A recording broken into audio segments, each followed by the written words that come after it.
चलो, तो last class में हम लोग इंटरफेरेंस स्टार्ट किए थे।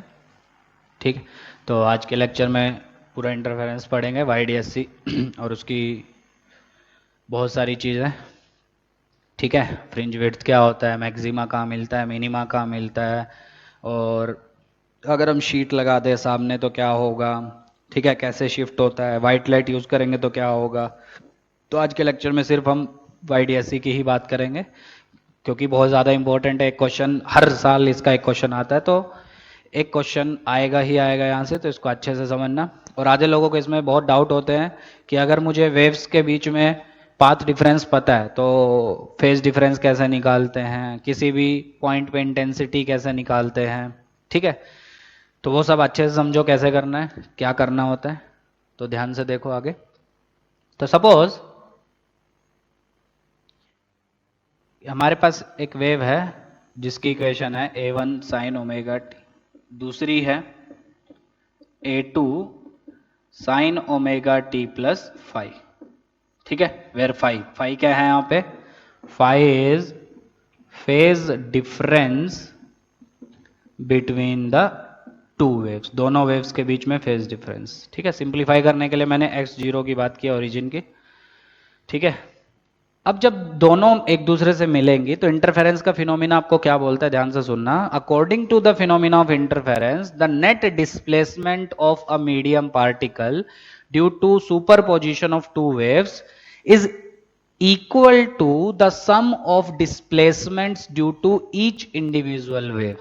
मतलब किसी भी मीडियम पार्टिकल की नेट डिस्प्लेसमेंट दो वेव के मिलने के बाद वो होगी जो इक्वल होगी किसके, sum of displacements due to each individual wave. मतलब जब वेव वन आती तब ये मीडियम पार्टिकल जो डिस्प्लेसमेंट शो करता, वेव टू आती तब ये जो डिस्प्लेसमेंट शो करता।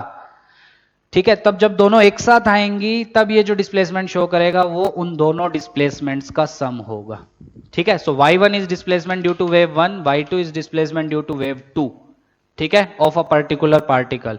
तो जब दोनों मिलेंगी तो net displacement will be sum of each individual displacement y1 plus y2। करो sum, so that will be A1 sine omega t plus A2 sine omega t plus five. ठीक, ये आपको SHM में भी करवाया गया होगा। इन दोनों का सम एक और इक्वेशन बनती है, that is A sine omega t plus theta. ठीक है, where A is resultant amplitude, सबको ये आना चाहिए, वेव में भी यूज होता है, ये आपका SHM में भी यूज होता है। रिजल्टेंट एम्पलीट्यूड मतलब वो जो मीडियम पार्टिकल है उसकी मैक्सिमम डिस्प्लेसमेंट A होगी। सिंगल वेव की वजह से, वन की वजह से A1 थी, टू की वजह से मैक्सिमम डिस्प्लेसमेंट A2 थी, दोनों के मिलने की वजह से मैक्सिमम डिस्प्लेसमेंट होगी A। ठीक है, वेर A विल बी, सबसे important part, A will be under root A1 square A2 square 2A1 A2 cos phi. सबको ये याद होना चाहिए, under root A1 square plus A2 square plus 2A1 A2 cos phi, where phi is phase difference between the two waves. ठीक है, और कभी कभी ये थीटा भी पूछ लेता है, वैसे जनरली पूछता नहीं है पर कभी अगर पूछ ले तो ये थीटा कैसे निकालना है, एकदम वेक्टर वाला तरीका। Tan theta will be equal to A2 sine phi upon A1 plus A2 cos phi. ठीक है, समझ में आ गया। अच्छा, तो वो रिजल्ट इंपॉर्टेंट है, ये इतना इंपॉर्टेंट नहीं है। तो वो कैसे यूज करना है, आपको एक वेव की वजह से एम्पलीट्यूड दिया होगा, दूसरे वेव की वजह से दिया होगा, दोनों एक साथ मिली तब नेट आपसे एम्पलीट्यूड पूछेगा। तो that will be under root A1 square plus A2 square plus 2A1 A2 cos phi. अब इसमें दो तरह के केस आते हैं, दो नहीं मतलब तीन आते हैं।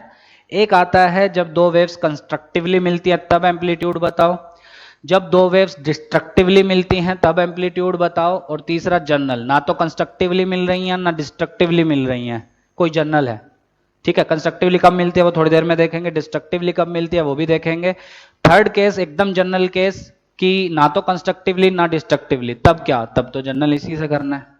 और कंस्ट्रक्टिव उसका एक स्पेशल केस हो जाएगा, तब फाइव की कुछ वैल्यू आती है, वो क्या होगी अभी देखेंगे। डिस्ट्रक्टिव में भी एक स्पेशल केस तब नेट एम्पलीट्यूड कुछ आपका आएगा। तो वो दो रिजल्ट्स आपको याद करने हैं, याद नहीं भी करने तो ये आपको रिजल्ट याद होना चाहिए। ये है आपका जनरल रिजल्ट। इसी से हम एक्सप्लेन करेंगे कंस्ट्रक्टिव इंटरफेरेंस में एम्पलीट्यूड क्या होता है और डिस्ट्रक्टिव इंटरफेरेंस में एम्पलीट्यूड क्या होता है। ठीक है, अच्छा अब आगे ध्यान से देखो। अब वेव्स में आपने एक चीज पढ़ी होगी, इंटेंसिटी ऑफ अ वेव। ठीक है, साउंड वेव में भी पढ़ी होगी। वो इंटेंसिटी आपने अगर ध्यान से देखा होगा, रिजल्ट नोटबुक में देखना, वो इंटेंसिटी प्रोपोर्शनल होती है एम्पलीट्यूड के स्क्वायर। ये हमेशा याद रखना। ठीक है, intensity of a wave it is directly proportional to square of its amplitude. ठीक है, और भी बहुत सारी टर्म्स आती हैं इसलिए मैंने प्रोपोर्शनल लिखा है। ठीक है, तो intensity of a wave it is directly proportional to square of amplitude, ये हमेशा याद रखना। ठीक, अब मुझे एक चीज बताओ, वेव वन का एम्पलीट्यूड कितना है? A1। ठीक, इंटेंसिटी मान लो उसकी I1, तो क्या मैं लिख सकता हूं I1 is proportional to A1 square. Similarly I2 is proportional to A2 square. ठीक, और नेट इंटेंसिटी जब दोनों मिली मान लो I होगी, वो किसके प्रोपोर्शनल? नेट एम्पलीट्यूड का स्क्वायर, जो हमने A माना है।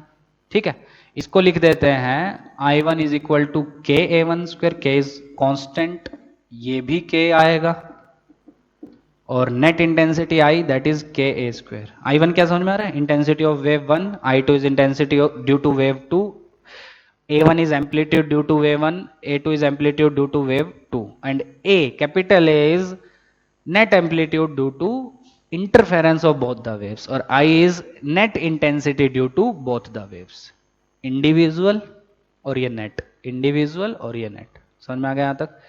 स्क्वायर करो इस इक्वेशन को, इक्वेशन 1 सबसे इंपॉर्टेंट है, इसको याद रखना सब लोग। स्क्वायर करो, बोलो। A square will be A1 square A2 square 2A1 A2 cos phi बराबर। A1 स्क्वायर की वैल्यू डालो यहां से, I1 बाय के, सॉरी A1 स्क्वायर ना, तो I by K, that will be equal to I1 by K plus I2 by K plus 2, A लिखना है, A1 स्क्वायर नहीं, ए लिखना है, that will be under root I1 by K A2 under root I2 by K into cos phi. बहुत लोगों को इसमें doubt है, के कॉमन आके हर जगह कैंसिल। सो नेट इंटेंसिटी का रिजल्ट ये भी आपको याद करना है। और एक चीज मैं बता देता हूं, वेव ऑप्टिक्स में एम्पलीट्यूड से ज्यादा ये रिजल्ट काम आएगा, क्योंकि इस पे ही सवाल पूछे जाते हैं। तो I will be I1 plus I2 plus 2 root I1 I2 cos phi. तो ये दोनों इक्वेशन सबको आनी चाहिए। First equation gives you the resultant amplitude of a medium particle due to interference due to superposition of two waves, and second equation gives you the resultant intensity due to interference of two waves. समझ में आ गया? Phi सबसे ज्यादा important term है यहाँ पे। Phi is phase difference due to phase difference between the two waves. Wave देख के लिखना आता है ना फेज डिफरेंस, साइन के अंदर जो लिखा है नीचे जो लिखा है दोनों को माइनस कर दो, फेज डिफरेंस आ जाएगा। याद है कि भूल गए? हाँ, और फेज डिफरेंस निकालते वक्त एक चीज का ध्यान देना, बहुत लोग इसमें गलती करते हैं, दोनों इक्वेशंस या तो साइन में होनी चाहिए या कॉस में होनी चाहिए। अगर एक इक्वेशन साइन में है, एक इक्वेशन कॉस में है, तो कॉस वाली को साइन में चेंज करो। ठीक, और दूसरा जो आपको पता होना चाहिए वो क्या है, दूसरा इक्वेशन, दूसरी जो चीज आपको है वो पता होनी चाहिए कि आगे माइनस साइन नहीं आना चाहिए, माइनस साइन को अंदर ले जाके साइन 180 प्लस थीटा ऐसा कुछ आपको बनाना पड़ेगा। तो एक तो बार माइनस साइन नहीं आना चाहिए, ये आपको एसएचएम में भी बताया गया होगा। दूसरा, दोनों या तो साइन में होनी चाहिए या दोनों कॉस में। उसके बाद जो अंदर आपके एंगल्स हैं उनको माइनस कर दो, आपको फेज डिफरेंस मिल जाएगा। ठीक है, चलो आगे बढ़े। चल अब इसी में स्पेशल केस, क्योंकि जनरली स्पेशल केस हमसे पूछता है। सबसे पहले इंटरफेरेंस दो तरीके का हम पढ़ेंगे यहां पे, एक जनरल भी होता है, मतलब फर्स्ट वन इज कंस्ट्रक्टिव, तो बारी बारी से पढ़ते हैं। कंस्ट्रक्टिव रटना नहीं है, बस समझो क्या हुआ।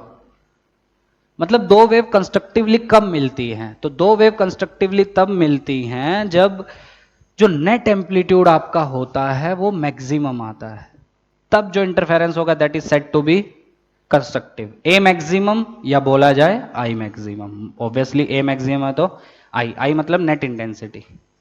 अच्छा, मुझे देख के इक्वेशन देख के बताओ कि ए मैक्सिमम कब होगा, या आई की बात करते हैं, आई मैक्सिमम कब होगा? I1 तो चेंज हो नहीं रहा, I1 is intensity due to wave 1, ये भी चेंज नहीं हो रहा। क्या चेंज हो सकता है? cos phi. Phi is phase difference, वो तो चेंज हो सकता है ना, दोनों वेव्स में कुछ भी फेज डिफरेंस हो सकता है.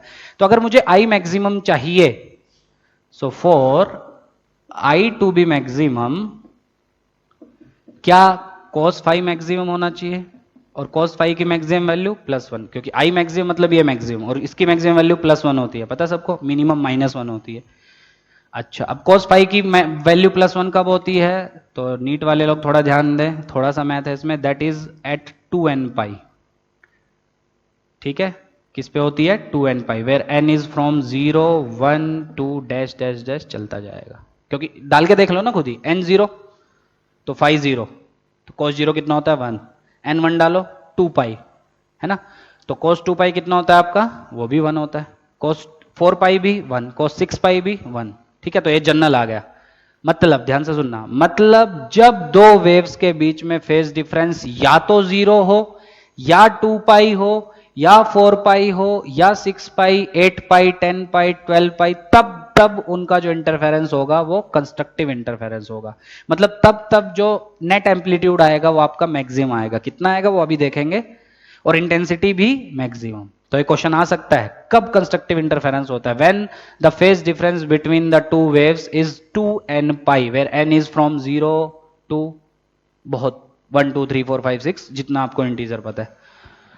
ठीक है, समझ में आ गया यहां तक. तो उस केस में a क्या होगा, मैक्सिमम कितना होगा बोलो. सो a मैक्स विल बी, और मैक्सिमम हर केस में नहीं होगा, जब कंस्ट्रक्टिव इंटरफेरेंस होगा सिर्फ तभी. कितना होगा a मैक्स बोलो फटाफट, under root a1 square a2 square 2a1 a2 cos phi +1, cos phi तो +1 हो गया ना आपका. हाँ, तो कितना आया बोलो, a1 प्लस a2 का होल स्क्वायर, रूट से cancel, so that will be a1 plus a2. समझ में आ गया सबको. और i कितना होगा उस केस में, याद रखना है, याद रख लो, पर मैं सजेस्ट करूंगा याद मत रखो, सिर्फ जनरल याद रखो. कंस्ट्रक्टिव में cos फाई +1 हो जाएगा, डिस्ट्रक्टिव में -1 हो जाएगा, सिंपल. तो i भी उस केस में मैक्सिमम होगा, सो i मैक्स विल बी, बोलो i1 i2 2 root i1 i2, cos phi तो आपका 1 हो गया. ये कुछ दिख रहा है आपको, जाना पहचाना, under root i1 plus under root i2 का होल स्क्वायर. आता है ना इतना मैथ सबको.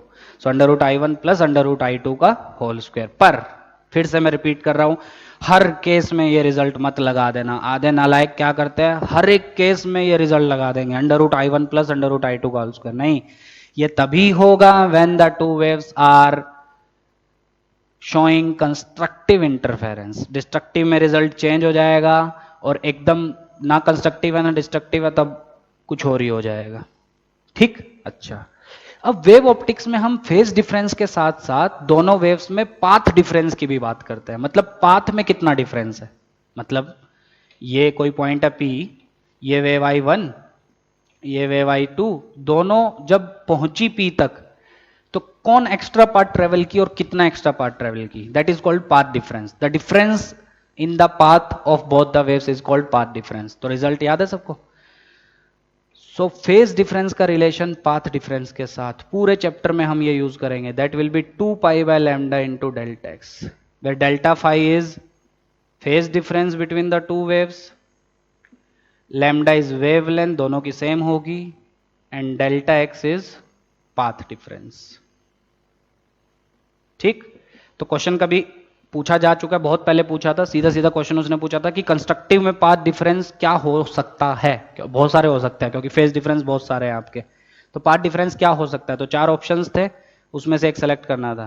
कैसे करोगे, तो कंस्ट्रक्टिव के लिए फेज डिफरेंस कितना होना चाहिए, 2n पाई. तो 2n pi should be 2 pi by lambda into delta x, 2 pi, so delta x will B n lambda. n कहां से, 0 1 2 3, तो कितना हो गया बोलो, 0 लैम्डा 2 लैम्डा 3 लैम्डा. जब ये पाथ डिफरेंस होगा दो वेव्स के बीच में, तब कौन सा इंटरफेरेंस आपको मिलेगा, कंस्ट्रक्टिव इंटरफेरेंस.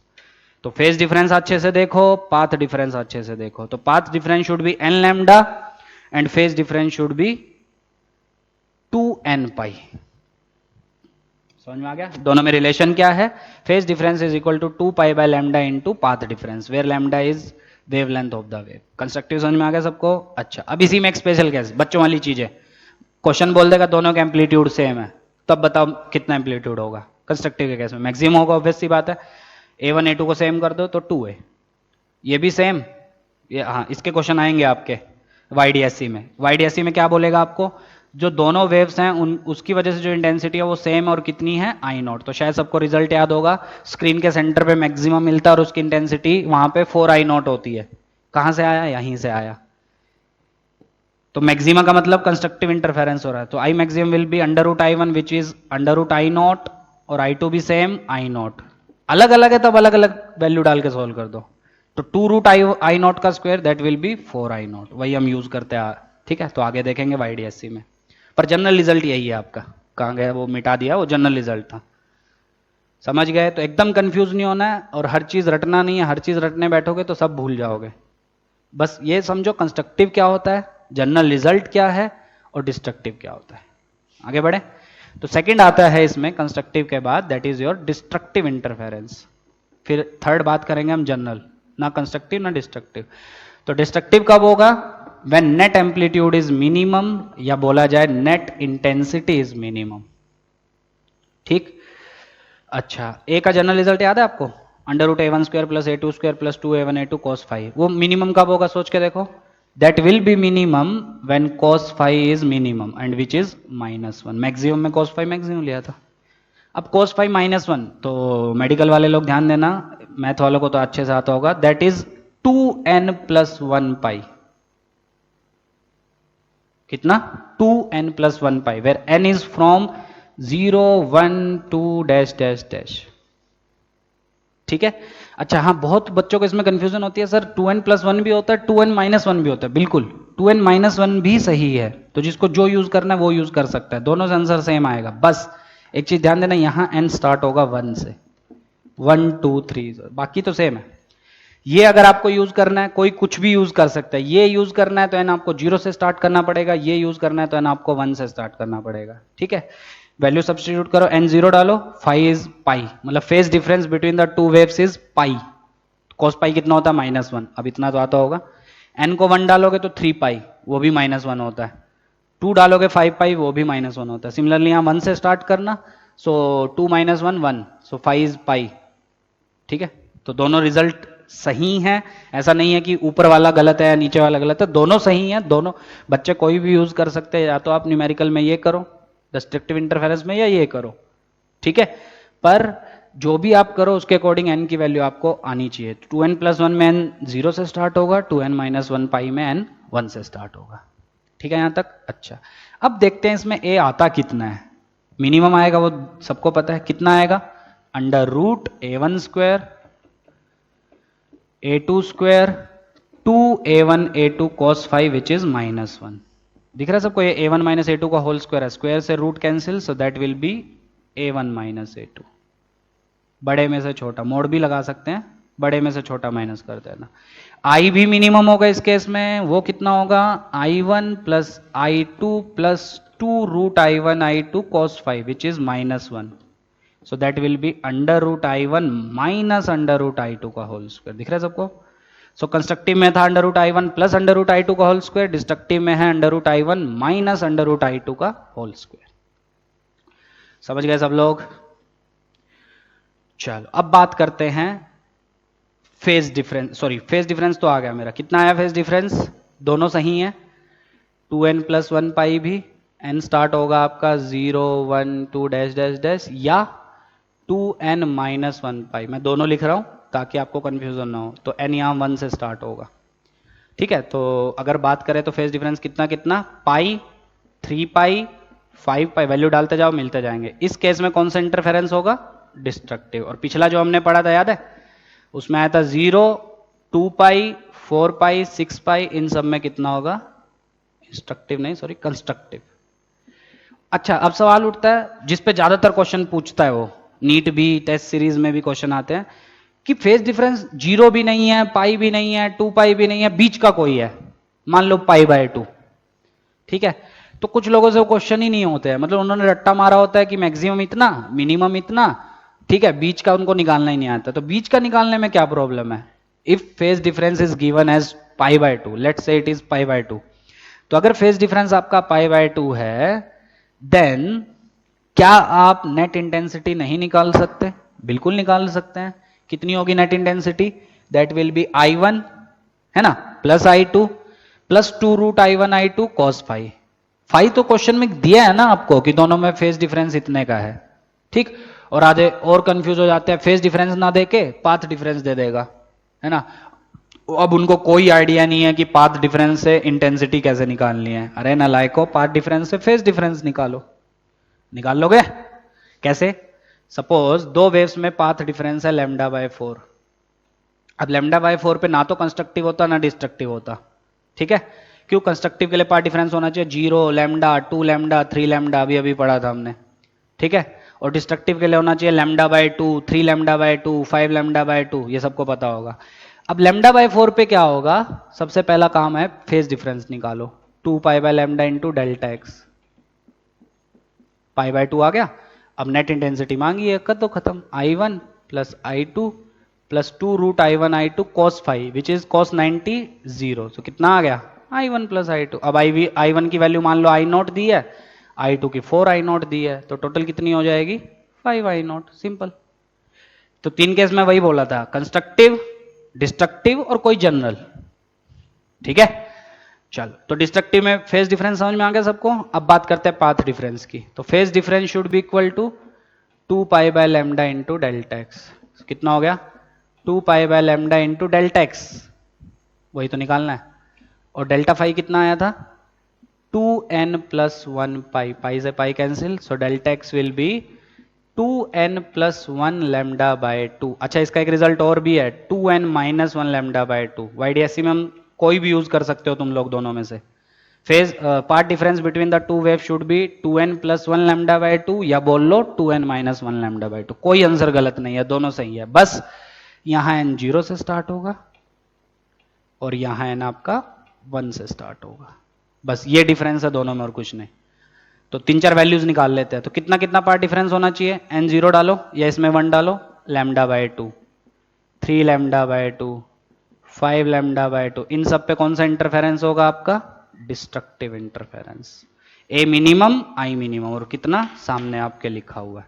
अब इसी में एक स्पेशल केस जो YDSC में आएगा कि दोनों जो वेव्स स्लिट से जाती हैं उनकी इंटेंसिटी सेम होती है ना। तो जहां पे डिस्ट्रक्टिवली मिलेंगी वहां पे मिनिमा मिलता है, और जहां पे कंस्ट्रक्टिवली मिलेंगी वहां पे मैक्सिमम मिलता है, अगर आपको याद हो तो। और मैक्सिमम इंटेंसिटी होती है 4I0, क्योंकि दोनों की इंटेंसिटी सेम होती है, ठीक है। और उससे 4I0 कैसे आती है मैंने पिछले सेक्शन में बताया। और डार्क जब आपको दिखता है, मतलब जब दोनों वेव्स डिस्ट्रक्टिवली मिलती हैं तो स्क्रीन पे आपको डार्क दिखता है, ठीक है। वहां पे इंटेंसिटी आपकी 0 होती है। क्यों 0? क्योंकि डिस्ट्रक्टिवली मिली है तो आई शुड बी मिनिमम, तो ये होना चाहिए। और क्योंकि दोनों वेव्स की इंटेंसिटी सेम होती है, उसमें अलग अलग हुई तब तो अलग अलग वैल्यू डाल के सोल्व कर लेना। पर अगर दोनों की इंटेंसिटी सेम हुई तो कर लोगे सोल्व। तो कितना आ गया? I1 माइनस I2, तो ये भी I0 ये भी I0 cancel, so minimum intensity will be 0। सही है। सो YDSC में as the both the lights are having same intensity, so when both meets destructively then the net intensity at that point is 0, ठीक है। और generally 99% questions में दोनों की intensity same होती है। सेम नहीं है तब आपको नेट मिनिमम इंटेंसिटी 0 नहीं मिलेगी, वो तभी मिलेगी जब दोनों वेव्स की इंटेंसिटी सेम है, तो आपको डार्क दिखेगा। समझ में आ गया? चलो, यहां तक कोई डाउट किसी को? और थर्ड इसमें आता है जनरल। तो जनरल समझ में आ गया। अब जनरल में वो क्या घुमाता है क्वेश्चन? पाथ डिफरेंस दे देगा फेज डिफरेंस की जगह। तो पाथ डिफरेंस से क्या निकाल लो? Phase difference. फिर जनरल फॉर्मूले में वैल्यूज डाल दो, आपके आंसर आ जाएंगे। समझ में आ गया? तो कंस्ट्रक्टिव में क्या होता है, डिस्ट्रक्टिव में क्या होता है? कोई डाउट किसी को? चलो आगे बढ़े फिर। चलो देखो अब आगे। तो अगर ये समझ में आ गया तो अब YDSC स्टार्ट करते हैं। So next is YDSC, Young's double slit experiment. क्या होता है सबको पता ही होगा। This is slit S1, this is slit S2, और ये आपकी होती है स्क्रीन।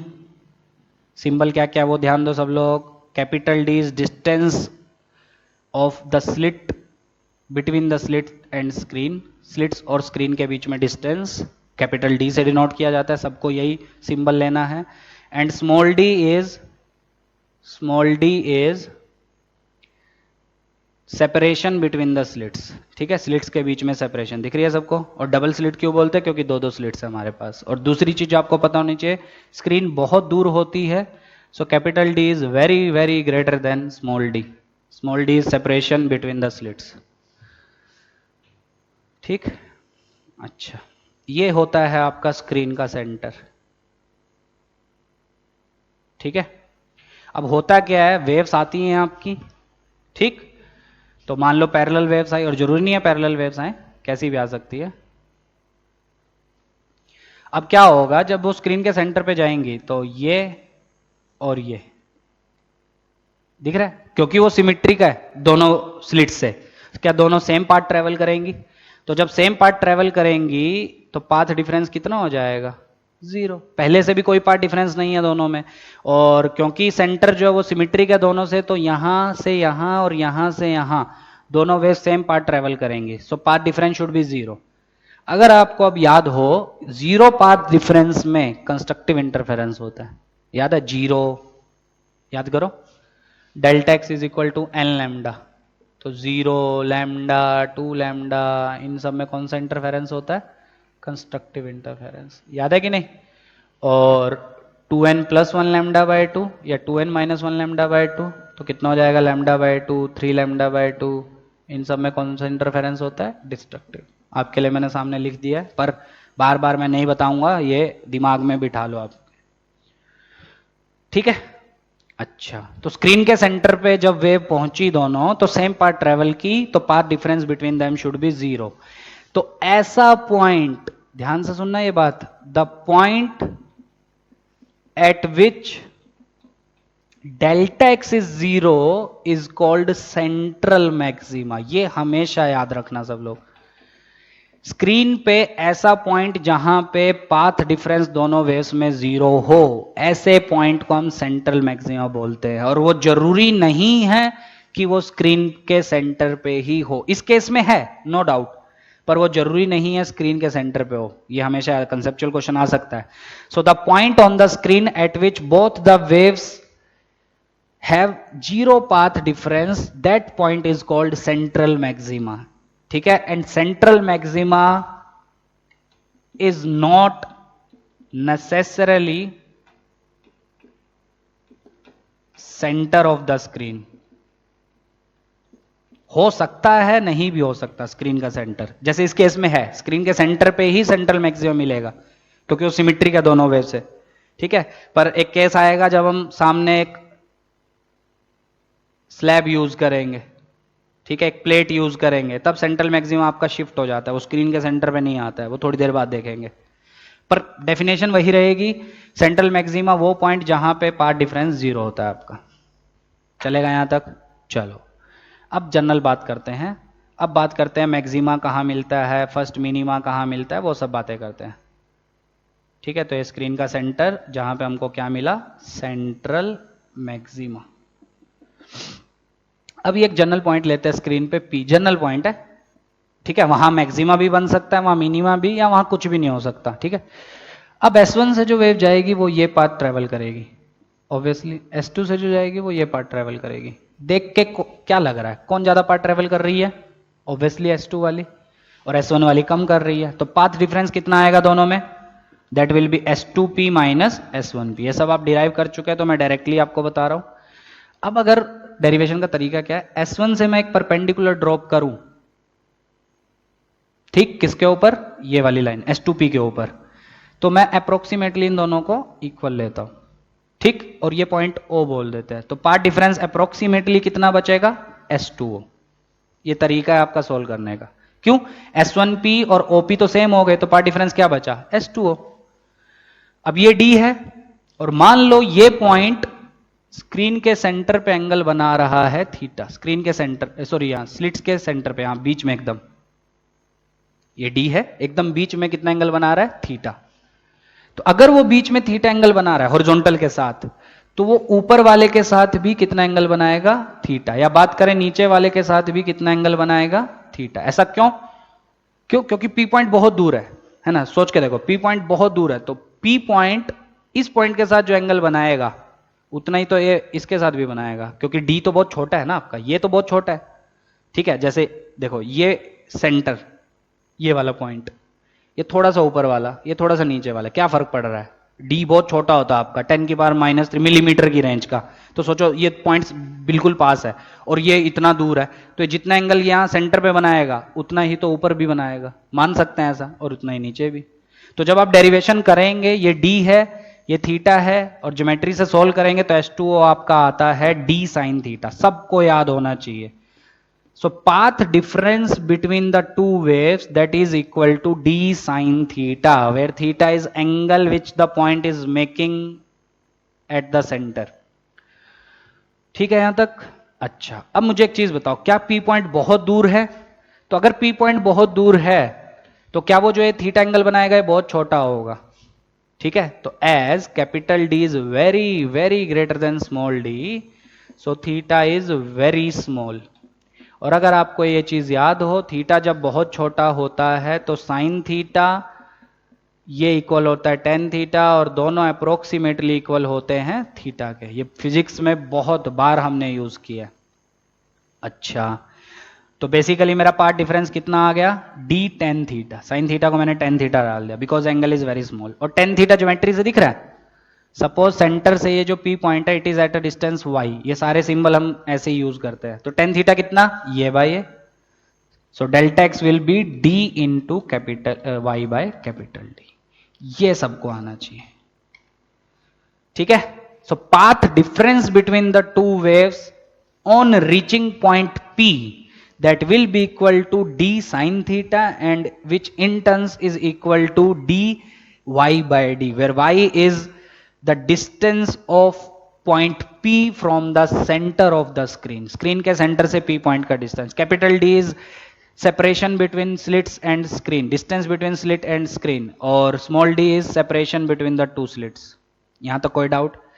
अच्छा, एक चीज ध्यान देना, नीट में जरूरत नहीं पड़ेगी, मेंस वालों को पड़ेगी। 99.9% केसेस में आपको डायरेक्टली डेल्टा एक्स ये यूज करना है। पर कभी कभी क्या होता है, ये एंगल बहुत छोटा नहीं होता है, थीटा ये छोटा है तभी तो ये लिखा और ये लिखा। पर अगर ये छोटा नहीं है, if theta is not small, ध्यान देना, ये मेंस आईआईटी पूछ चुका है, नीट तो कभी नहीं पूछा है। If theta is not small, अगर थीटा स्मॉल नहीं है तो पाथ डिफरेंस आपको डी साइन थीटा लेके ही सॉल्व करना है, ये याद रखना, ठीक है? और ज्योमेट्री से टेन थीटा आ जाएगा ये बाय ये, तो साइन थीटा निकाल के जो भी आएगा उसको सॉल्व कर लेना, ठीक है? ठीक है, पर नीट में उसकी जरूरत नहीं पड़ेगी। नीट में आपको एंगल बहुत छोटा रहेगा तो साइन थीटा टेन थीटा के इक्वल, और टेन थीटा ज्योमेट्री से y बाय डी के इक्वल। यहां तक सबको समझ में आ गया? चलो आगे बढ़े। चलो देखो अब, तो P पॉइंट पे, P मतलब किसी जनरल पॉइंट पे पाथ डिफरेंस कितना आ गया बोलो? That is d y by D, ठीक? अब मैं निकालना चाहता हूं कहां पे ब्राइट मिलेगा, कहां पे आपको डार्क मिलेगा, ठीक है? चलो, तो सबसे पहले बात करते हैं फॉर मैक्सिमा, ठीक है? और उसको हम नाम देते हैं ब्राइट फ्रिंजेस। ये आता ही होगा सबको। तो याद करो, मैक्सिमा के लिए दोनों वेव्स में कितना पार्ट डिफरेंस होना चाहिए? देखो सामने लिखा है मैंने, मैक्सिमम मतलब कंस्ट्रक्टिव इंटरफेरेंस। तो डेल्टा एक्स कितना होना चाहिए बोलो? जनरल एन लैम्डा, जनरल ही रिजल्ट निकालते हैं, ठीक? तो डेल्टा एक्स कितना आया बोलो आपका? Y d by D, that should be n lambda. तो वाई कितना आया बोलो? That is n lambda capital D by d. ये क्या आया आपका? ये आया पोजीशन। वाई क्या है आपकी? सेंटर से पी की पोजीशन, तो पोजीशन ऑफ पॉइंट या maxima, position of maxima from the centre of screen. अच्छा, दो तरह की पोजीशन की बात करता है वो क्वेश्चंस में, नीट वाले लोग ध्यान देना और मेंस वाले भी।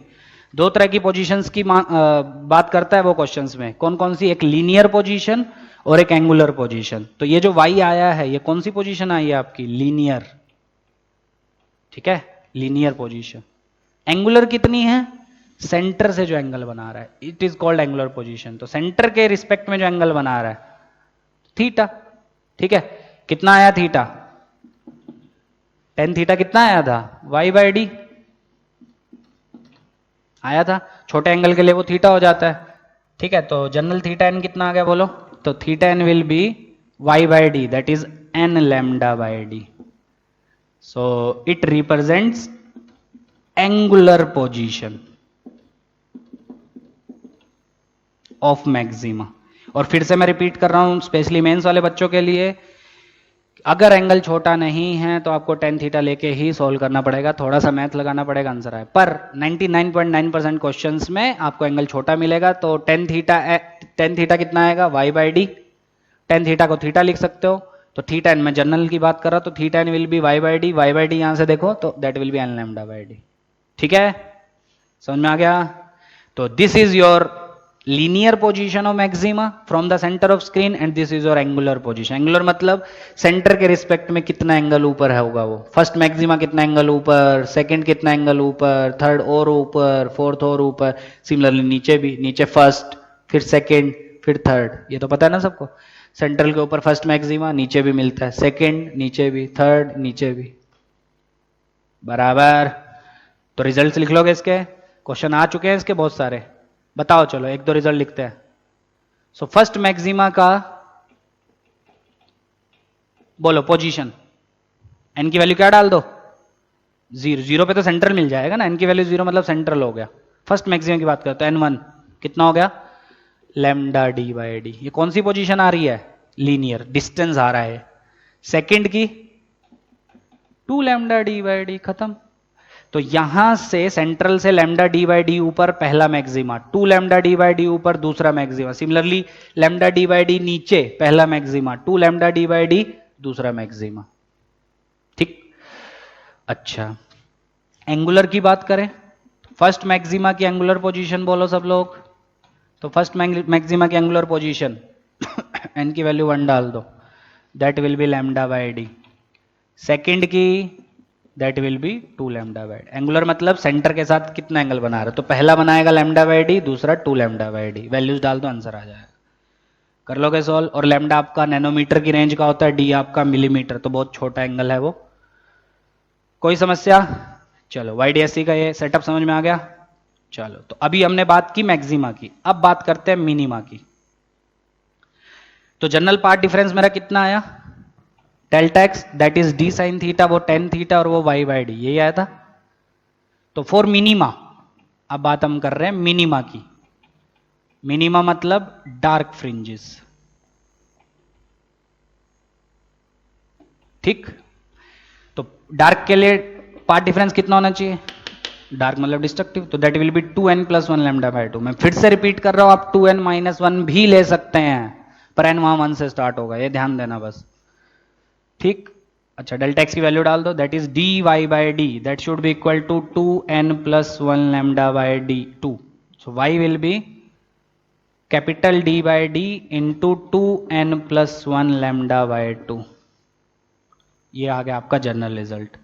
तो वाई क्या आया आपका, सेंटर से मिनिमा का डिस्टेंस.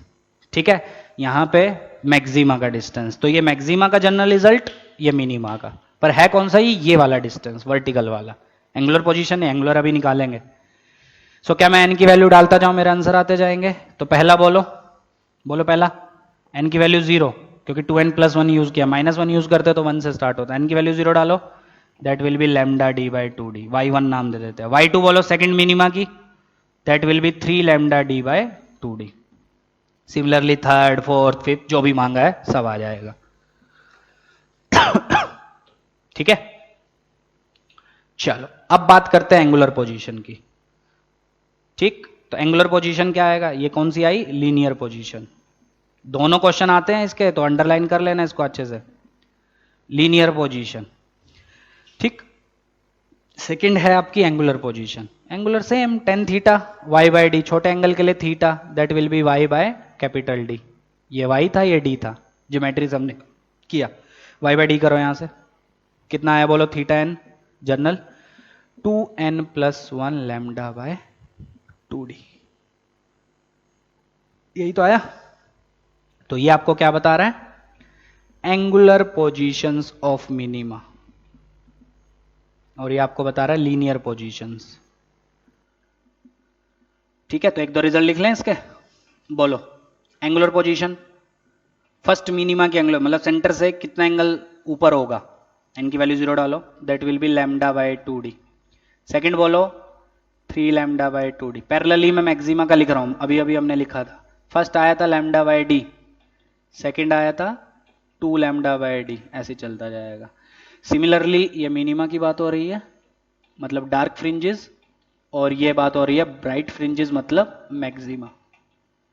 ठीक है, तो फर्स्ट मिनिमा की पोजीशन बोलो कितनी आई, लैम्डा डी बाय 2d, और सेकंड की कितनी आई 3 lambda D by 2d। Similarly maxima की फर्स्ट मैक्सिमा y1, नाम सेम दे दिया मैंने, वो आई थी आपकी lambda D by d, second की आई थी lambda D by 2 lambda D by d, general था n lambda D by D.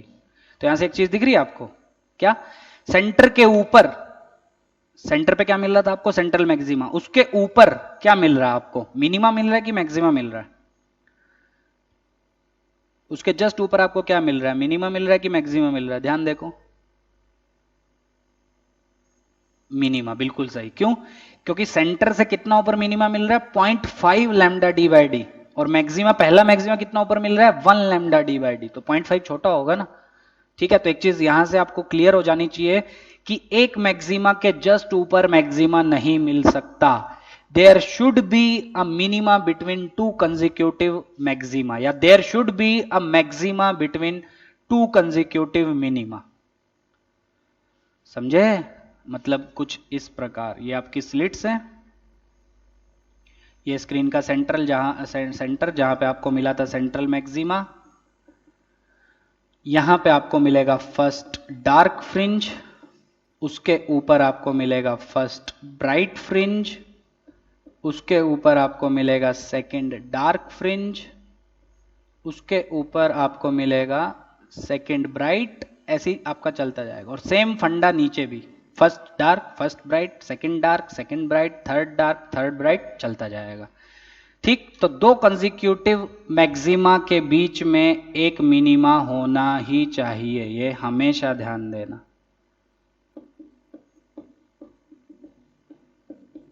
Central का कंडीशन ही क्या है, पाथ डिफरेंस शुड बी 0, ये याद रखना। नीट में इतना यूज होता नहीं है पर आना चाहिए आपको, हर चीज पता होनी चाहिए।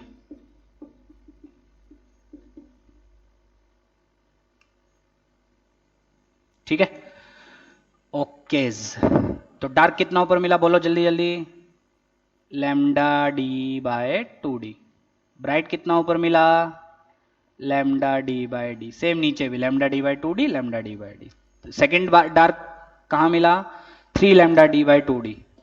Third dark 5 lambda D by 2d। General result याद रखो, अब वो याद करना ही पड़ेगा, कोई चॉइस नहीं। अब एग्जाम में डिराइव करने थोड़ी बैठोगे, दो ही तो रिजल्ट याद करने हैं आपको, ब्राइट का लीनियर पोजीशन, और वहीं से आप एंगुलर भी डिराइव कर सकते हैं। बस एंगुलर में क्या करो, लीनियर पोजीशन को डिवाइड कर दो कैपिटल डी से। ठीक है, मतलब मैं यहां लिख देता हूं, एंगुलर पोजीशन में क्या करो, जब भी आपको एंगुलर पोजीशन मांगे, मतलब सेंटर से कितना एंगल ऊपर, तो आप क्या करो, लीनियर पोजीशन का रिजल्ट याद है, जैसे मैक्सिमा के लिए लीनियर पोजीशन का रिजल्ट है n lambda D by d, minima के लिए 2n+1 lambda D by 2d, उसको डिवाइड कर दो सीधा कैपिटल डी से। कहां से आया है, ज्योमेट्री से, सिंपल।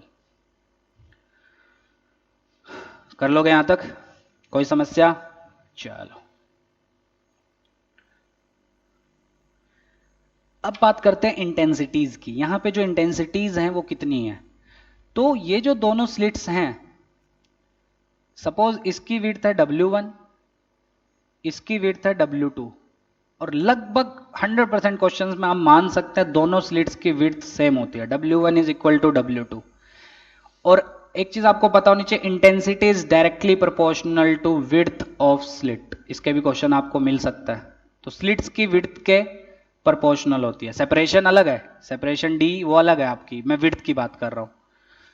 ठीक, और लगभग 100% क्वेश्चंस में आपको दोनों स्लिट्स की विड्थ सेम देगा। तो सोच के बता, दोनों स्लिट की विड्थ सेम है, तो जो लाइट जाएगी किसी भी पॉइंट पे, स्क्रीन के किसी भी पॉइंट पे, यहां से ऐसी, यहां से ऐसी, तो उनकी इंटेंसिटीज भी क्या होंगी, same, because their slit width is same. ठीक है, तो जनरली इसकी इंटेंसिटी भी I0 रहती है और इसकी भी I0 रहती है। ठीक है, तो जो मैंने इंटरफेरेंस पढ़ाया था तब मैंने बताया था। तो वाईडीएससी में क्या होता है, आपकी जो दोनों स्लिट्स होती हैं उनसे जो लाइट निकल रही है उनकी इंटेंसिटीज सेम होती है, because their slit width is same. If width is different, अगर इसकी विड्थ अलग है इसकी अलग है, तब इंटेंसिटीज अलग होंगी। तब इसकी मान लो I1 है, इसकी I2, तब आपको जनरल रिजल्ट से सोल्व करना पड़ेगा। ठीक। अच्छा, तो मैक्सिमा जहां जहां होंगे, कहां कहां होंगे वो अभी हम बात कर चुके।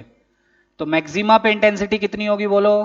क्या मैक्सिमा मतलब कंस्ट्रक्टिव इंटरफेरेंस? तो intensity will be √I1 plus √I2 का होल स्क्वायर। ठीक है, ये कब यूज करना है general? If slit width is not same, अगर स्लिट की विड्थ सेम नहीं है, जो मुझे नहीं लगता कभी आपको देगा, पर पता होना चाहिए। ठीक। और 99.9% केसेस में स्लिट की विड्थ सेम होगी। विड्थ सेम तो इंटेंसिटी सेम। लेट से I नॉट है, तो कितनी हो जाएगी बोलो? वैसे हम डिराइव कर चुके हैं, तो I naught plus I naught का whole square, that will be 4I naught. कब? If slit width is same, जो जनरली आपको मिलेगी। और स्लिट विड्थ का डायरेक्टली लेना देना किससे है? इंटेंसिटी से। विड्थ सेम मतलब इंटेंसिटी सेम। अच्छा, कभी कभी क्वेश्चन ये भी आता है, इसकी विड्थ आपने डबल कर दी है ना, और इसकी सेम रखी, तो इसकी I नॉट इंटेंसिटी रहेगी, इसकी 2I नॉट हो जाएगी। ठीक, तब पूछेगा कि मैक्सिमम इंटेंसिटी बताओ, तब I1 को 2I नॉट ले लो, √2I नॉट, और ये √I नॉट, तब जो भी आएगा वो आंसर आ जाएगा आपका। कर लोगे? हाँ, पर एक चीज ध्यान दो, अगर स्लिट विड्थ सेम नहीं है, सो इंटेंसिटी एट मिनिमम मतलब डार्क फ्रिंज वैसे कितनी होती है? 0। पर इस केस में 0 नहीं होगी, will not B 0। Intensity at dark fringes will not B 0। ऐसा क्यों? 99.9 में 0 होगी, पर अगर कहीं क्वेश्चन में बोल दे स्लिट विड्थ अलग है, तब 0 नहीं होगी। क्यों ऐसा? देखो ध्यान से। मिनिमा जहां जहां मिलेंगे, मतलब जहां जहां डार्क फ्रिंजेस मिलेंगे, I कितना होगा? डिस्ट्रक्टिव में पढ़ चुके हैं हम लोग।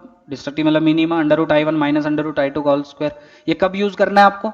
अगर स्लिट विड्थ अलग अलग है, मतलब इंटेंसिटीज अलग अलग है, तब जनरल से आपको सोल्व करना है। पर अगर दोनों की इंटेंसिटी सेम है, जो लगभग रहेगी, तो कितनी हो जाएगी? √I not minus √I naught का होल स्क्वायर, विच इज 0। ये कब यूज करना है? If slit width is same. तो देखो, जब स्लिट विड्थ सेम है, जो लगभग मान लो हमेशा रहेगी, तो स्लिट विड्थ जब सेम है तो दोनों जो वेव है दोनों की इंटेंसिटी सेम है। मान लो I नॉट, तो स्क्रीन के सेंटर पे सेंट्रल मैक्सिमा, तो वहां पे intensity 4I not, first maxima की भी 4I नॉट, सेकंड मैक्सिमा की भी 4I नॉट, थर्ड मैक्सिमा की भी 4I नॉट, सबकी इंटेंसिटी सेम, मैक्सिमम इंटेंसिटी। और डार्क की बात करें तो सबकी इंटेंसिटी मिनिमम और कितनी? 0। क्यों? क्योंकि दोनों वेव्स की इंटेंसिटी सेम है, तो net intensity the minimum intensity will be 0, √I1 minus √I2 का होल स्क्वायर। पर कहीं अगर क्वेश्चन में बोल दे कि स्लिट विड्थ जो है वो अलग अलग है, तो इंटेंसिटीज अलग अलग होंगी, और इंटेंसिटीज अलग अलग होंगी तो ना तो मैक्सिमा की इंटेंसिटी 4I नॉट बचेगी, वो आपको जनरल से निकालना पड़ेगा, और ना ही मिनिमा की इंटेंसिटी 0 आपको मिलेगी। मतलब फ्रिंज पैटर्न आप डिफरेंशिएट नहीं कर सकते, उतना शार्प फ्रिंज पैटर्न नहीं मिलेगा। अभी शार्प मिल रहा है क्या? जब आप स्क्रीन को ऑब्जर्व करेंगे, एकदम सेंटर पे चमकता हुआ दिखेगा, फिर डार्क, फिर चमकता हुआ, फिर डार्क, फिर चमकता हुआ, ऐसा। ठीक है, पर अगर स्लिट विड्थ आप अलग अलग कर दो तो आपको ऐसा नहीं दिखेगा, क्योंकि डार्क एकदम डार्क नहीं, मतलब 0 इंटेंसिटी नहीं दिखेगी, कुछ ना कुछ वहां पे आपको लाइट दिखेगी, इसलिए आप एकदम शार्प आपको पैटर्न नहीं दिखेगा। तो फ्रिंज पैटर्न जो है that will not B sharp if the slit width जो है वो आर अनइक्वल। ठीक है, और बहुत रेयर चांस है कि स्लिट विड्थ वो अनइक्वल देगा, वैसे इक्वल ही देगा। कर लोगे सोल्व? अच्छा, अब ये मैक्सिमा की बात हो गई, ये मिनिमा। अच्छा, बीच का कोई भी पूछेगा, मान लो ये P पॉइंट है, ये ना तो मैक्सिमा है ना मिनिमा है, तो इसके लिए आपको पाथ डिफरेंस दिया है सपोज λ/8, तो पूछ रहा है यहाँ इंटेंसिटी बताओ। सेम मेथड सिखाया था अभी अभी। फेज डिफरेंस निकालो पहले, 2π/λ इंटू λ/8 π/4। अब इंटेंसिटी कितनी है? I1 plus I2 plus 2√I1 I2 cos phi की वैल्यू डाल दो। I1 is I naught, I2 is I naught, खत्म सवाल। कर लोगे? चलो। अच्छा, एक मेजर डिफरेंस पता है, अभी कल के लेक्चर में हम पढ़ेंगे डिफ्रैक्शन। तो इंटरफेरेंस और डिफ्रैक्शन में एक मेजर डिफरेंस पता है क्या? डिफ्रैक्शन में first maxima, second maxima, third maxima, इन सब की इंटेंसिटीज बदलती जाती है। सबसे ज्यादा होती है सेंट्रल मैक्सिमा की, फर्स्ट मैक्सिमा की और कम, सेकंड की और कम, थर्ड की और कम, ऐसा चलता जाता है। मिनिमा की वहां भी जीरो होती है पर मैक्सिमा की कम होती जाती है। पर इंटरफेरेंस में ऐसा नहीं है। इंटरफेरेंस में कैसा है, ये सेंट्रल है, इसकी इंटेंसिटी कितनी 4 आई नॉट, जस्ट ऊपर क्या होगा मिनिमा जीरो इंटेंसिटी, जस्ट ऊपर फर्स्ट मैक्सिमा 4 आई नॉट। और ये कब होगी, जब दोनों की मैं सेम लूंगा, और जनरली सेम देता ही है वो। जस्ट ऊपर second minima zero, third maxima second maxima 4 I naught, ऐसे ही नीचे भी। पर ये डिफ्रैक्शन में नहीं होगा। अगर इसकी 4 आई नॉट है, मिनिमा की जीरो होगी, पर इसकी 4 आई नॉट नहीं होगी, उससे कम होगी डिफ्रैक्शन में। कैसे निकालते हैं वो नीट में नहीं है, मैं तब भी बता दूंगा, पर मेजर डिफरेंस है, ध्यान देना दोनों में। सो इन diffraction intensity of each maxima is not same, but in interference intensity of each maxima is same and is equal to 4 I naught if intensity of individual wave is I naught. कोई doubt यहां तक?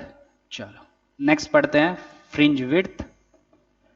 कल इसके एक दो question देखेंगे और कल पढ़ेंगे डिफ्रैक्शन और पोलराइजेशन। खत्म हो गया तो अच्छी बात है, थोड़ा सा बचेगा पोलराइजेशन, वो नेक्स्ट लेक्चर में। तो नेक्स्ट से स्टार्ट करेंगे हम लोग मैग्नेटिज्म। ठीक है, fringe width it is denoted by beta and it is equal to distance between two consecutive maxima या bright fringes या minimas dark fringes। कितना होगा बोलो? सेकेंड मैक्सिमा कहां पे मिलता है? 2 lambda D by D, first lambda D by D, तो कितना हो गया लैम्डा डी। सीधा याद होना चाहिए, पता नहीं कितने सवाल इस पे आते हैं। तो fringe width is lambda D by D. कौन सा डी ऊपर कौन सा डी नीचे है, ध्यान दो। ठीक है, तो fringe width is basically separation between two consecutive maximas और टू कंसेक्यूटिव मिनिमास। तो अगर ये फर्स्ट मिनिमा है, अच्छा स्क्रीन के सेंटर के जस्ट ऊपर मैक्सिमा नहीं मिलेगा, ध्यान देना, और ये आपका सेकंड मिनिमा है। So this is your fringe width beta. या यहां पे फर्स्ट मैक्सिमा है, so this is your fringe width, central से फर्स्ट, मतलब दो कंसेक्यूटिव मैक्सिमा या दो कंसेक्यूटिव मिनिमा के बीच में separation distance, that is called fringe width. ठीक, अब इसी में इंपॉर्टेंट चीज आती है, effect on off submerging, effect of submerging YDSC in water या कोई भी medium, in a medium other than air. अभी कहां एक्सपेरिमेंट हम कर रहे हैं? एयर में। अब एयर की जगह किसी और मीडियम में आपने YDSC सेटअप लेके गए, पूरा का पूरा सेटअप, मतलब पूरा सेटअप था आपके पास, पहले एयर में आपने परफॉर्म किया, अब एयर के बाद आपने किसी लिक्विड में, पानी में, कहीं भी आपने परफॉर्म किया, और पूरे सेटअप को आप एज इट इज लेके गए। मतलब छोटा डी आपने चेंज नहीं किया, कैपिटल डी आपने चेंज नहीं किया, separation between the slit change नहीं किया, और distance between slit and screen वो आपने चेंज नहीं किया। मतलब पूरा सेटअप एज इट इज आपने सबमर्ज कर दिया किसी लिक्विड में। तो किस चीज पे फर्क पड़ेगा? तो सबसे बड़ी चीज ध्यान देना, फ्रिंज विड्थ विल डिक्रीज। ये याद रखना, कंसेप्चुअल क्वेश्चन आता है इस पे, फ्रिंज विड्थ विल डिक्रीज। ठीक है, मतलब फ्रिंज पैटर्न जो है, फ्रिंज विड्थ छोटी हो गई, सोचो फ्रिंज विड्थ छोटी हो जा रही है, तो fringe pattern will shrink. Fringe pattern आपका श्रिंक हो जाएगा, पास पास आ जाएंगे आपके, फर्स्ट मिनिमा सेकंड मिनिमा पास पास, है ना, first maximum second maximum pass पास। ठीक है, तो फ्रिंज पैटर्न आपका श्रिंक कर जाएगा। श्रिंक मतलब सिकुड़ना होता है ना। क्यों करेगा? Because new fringe width that is beta dash, that will be equal to कितना होता है beta? Lambda D by d. और अगर आपने रे ऑप्टिक्स अच्छे से पढ़ा है तो wavelength changes when ever medium is changed. ठीक है, और मीडियम का अगर रिफ्रैक्टिव इंडेक्स म्यू है तो वेवलेंथ हो जाती है लैम्डा बाय म्यू। याद है कि नहीं? इन अ मीडियम, मैं लिखवा देता हूं, in a medium of refractive index mu lambda dash becomes lambda by mu. जैसे स्पीड भी सी बाय म्यू हो जाती थी, फ्रीक्वेंसी चेंज नहीं होती है पर वेवलेंथ और स्पीड चेंज होती है। और लैम्डा क्या है? Wavelength in air. ये तो एयर की वेवलेंथ का 1 बाय म्यू टाइम्स हो जाती है, यहां पे भी वही। सो बीटा डैश कितना हो जाएगा? Lambda D by mu D. Lambda की जगह हो जाएगा lambda by mu. Mu is refractive index of that mu, generally पानी देगा वो। सो बीटा डैश कितना हो जाएगा? एयर में fringe width divided by mu, और क्योंकि म्यू 1 से बड़ा होता है इसलिए beta dash as mu is greater than 1, so beta dash is less than beta, so fringe width will decrease, तो फ्रिंज पैटर्न जो है वो श्रिंक कर जाता है आपका। क्वेश्चन इसका आ चुका है 2017 नीट में या 2018 में, तो उसने क्या बोला था, रिफ्रैक्टिव इंडेक्स दिया था, बोला था एयर में फ्रिंज विड्थ दी थी और पूछा था कि उस मीडियम में बताओ। ठीक है, तो रटना कुछ नहीं है, वाईडीएससी में ऐसे देखने बैठोगे तो बहुत सारे रिजल्ट है, पर रटना नहीं है एक भी चीज। ठीक, चलो इसके बाद करते हैं जो जिसपे न्यूमेरिकल आता है, ऑप्टिकल पाथ। ठीक है, मैं डायरेक्टली बताता हूं, आपकी नोटबुक्स में लिखा होगा, क्योंकि हमको तो डायरेक्टली इसको वाईडीएससी में यूज करना है। सो ऑप्टिकल पाथ क्या होता है, ध्यान दो। सपोज ये हमारे पास कोई स्लैब है जिसकी थिकनेस है टी, रिफ्रैक्टिव इंडेक्स है म्यू। ठीक है, तो जब लाइट जाएगी, बाहर एयर है, तो जब लाइट एयर में ट्रेवल करेगी, मान लो कैसी भी आई, तो किस स्पीड से ट्रेवल करेगी, सी से। पर जैसे ही इसके अंदर जाएगी लाइट, तो स्पीड कितनी हो जाएगी, सी बाय म्यू, और ऑप्टिक्स में पढ़ चुके। ठीक, समझ रहे हो? तो पाथ कितना ट्रेवल कर रही है वो, टी, बराबर। तो दिस टी जो वो पाथ एक्चुअल में ट्रेवल कर रही है, that is called your geometrical path. तो इसके कोरस्पॉन्डिंग जो ऑप्टिकल पाथ होता है, that is called mu T. तो अगर आप टी थिकनेस किसी म्यू रिफ्रैक्टिव इंडेक्स के मीडियम में लाइट कवर कर रही है, ध्यान से सुनना, if the light is covering a distance T in a medium of refractive index mu, then the corresponding optical path that the light has covered is equal to mu into t। तो t वो उस medium में cover कर रही है, this t is called geometrical path। ठीक, और उतना ही एयर में कितना कवर करेगी वो, दैट इज म्यू टी। मतलब इस t का, उस मीडियम में t का इक्विवेलेंट पाथ एयर में निकल के आता है म्यू टी। ठीक है, this mu T is called optical path. और वाईडीएससी में हम कौन से पाथ्स लेते हैं दोनों वेव्स में, दैट इज ऑप्टिकल पाथ। ठीक है, हम कौन से पाथ वहां पे लेंगे, ऑप्टिकल पाथ। तो अब दिक्कत क्या होगी, ध्यान से सुनना, शायद सबको आता ही होगा वैसे, कि ये आप आगे स्लैब लगा दोगे तो क्या होगा, बता देता हूं मैं। तो क्या फंडा है, ध्यान से सुनो, कि जब भी आप किसी लाइट के पाथ में कोई स्लैब लगाते हैं, तो मतलब आपने लाइट के ट्रेवल, जो लाइट ट्रेवल कर रही है, एयर में कर रही थी, आपने उसका मीडियम बदल दिया कुछ डिस्टेंस के लिए। ठीक है, सपोज ये ऐसे ट्रेवल कर रही थी, तो आपने उसका मीडियम बदल दिया टी डिस्टेंस के लिए।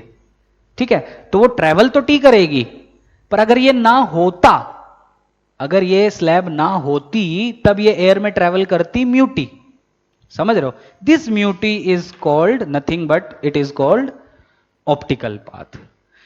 ठीक है, तो टी उस मीडियम में करने के बजाय एयर में जो करती, that is called optical path. और वो हमेशा आपको डायरेक्टली याद रखना है, इसकी डेरिवेशन भी कराई गई होगी, that is equal to mu into t, where mu is refractive index and t is वो जो डिस्टेंस उस मीडियम में है।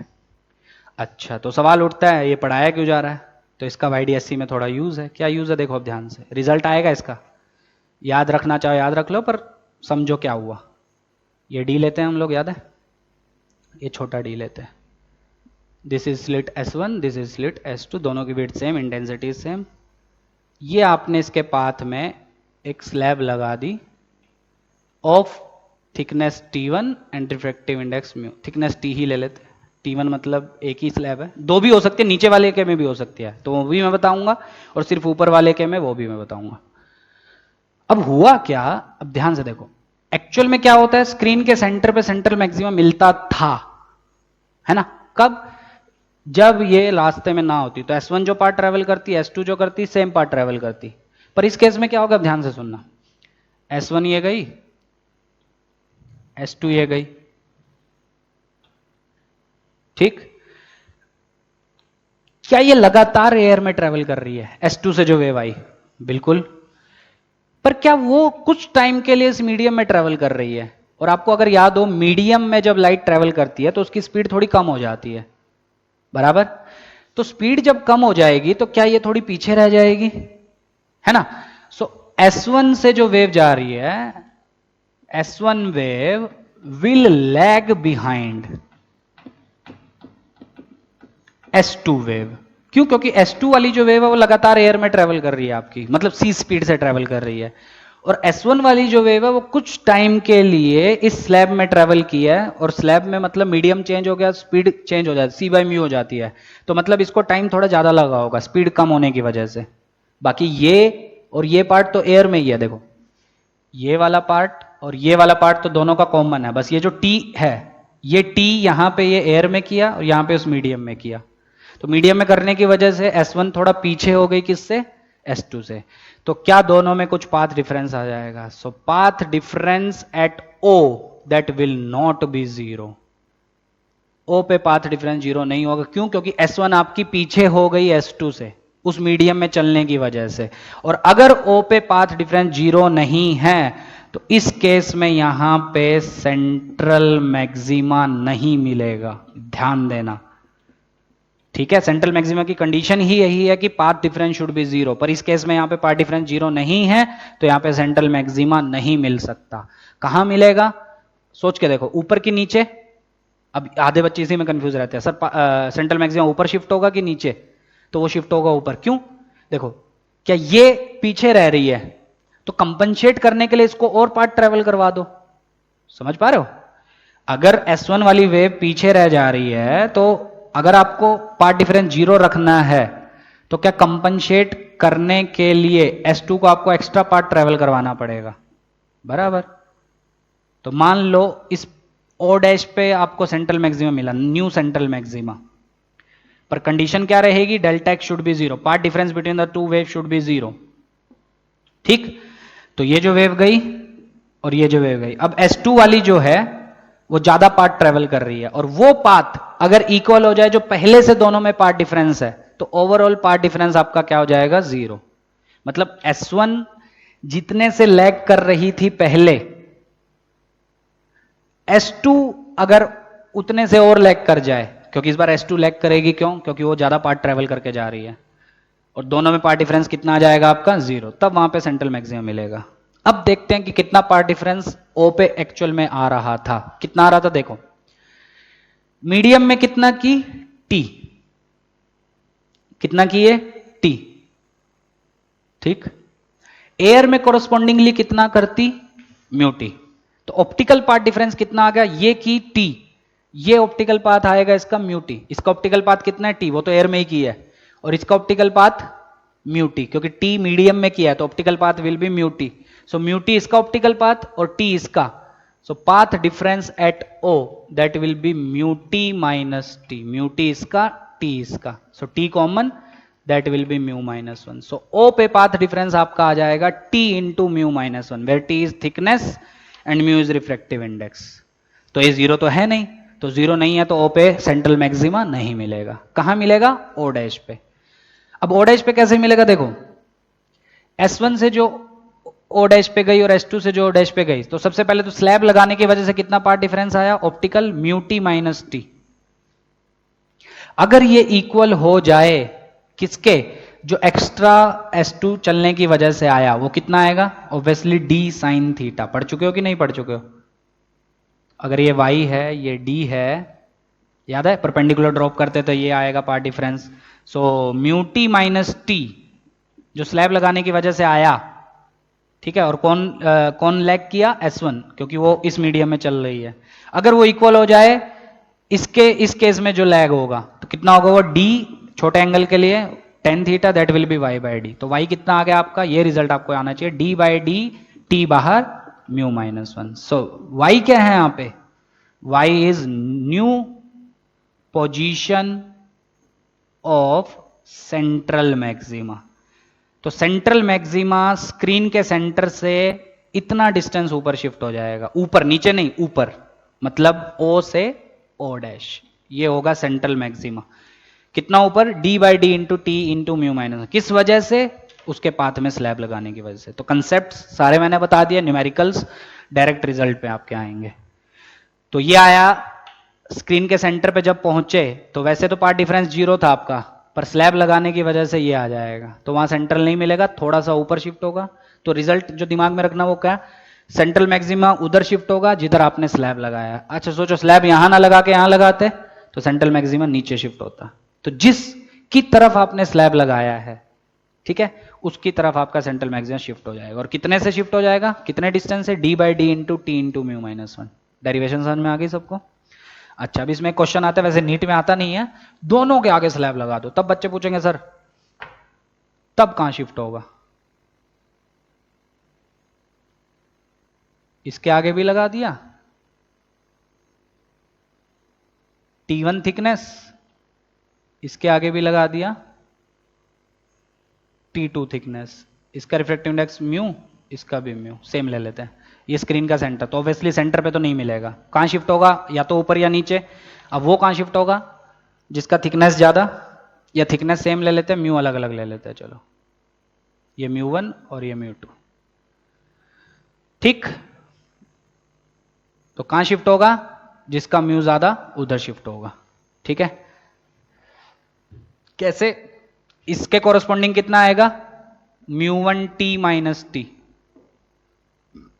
इसके कोरस्पॉन्डिंग कितना आएगा, म्यू2 टी माइनस टी, वही तो किया हमने उधर, म्यू2 टी माइनस टी।